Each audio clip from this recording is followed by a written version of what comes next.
recording, okay? Okay. This is Livan driving in Dubai. Hi Livan, are you in the motorway? Yes. Yes, I am. Ooh. Is this your first time you're speeding on a motorway? Nope. Right.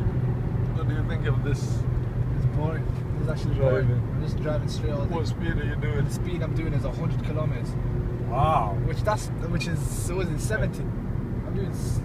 It's not even 70. That's half. That's 50. That's 60. That's terrible.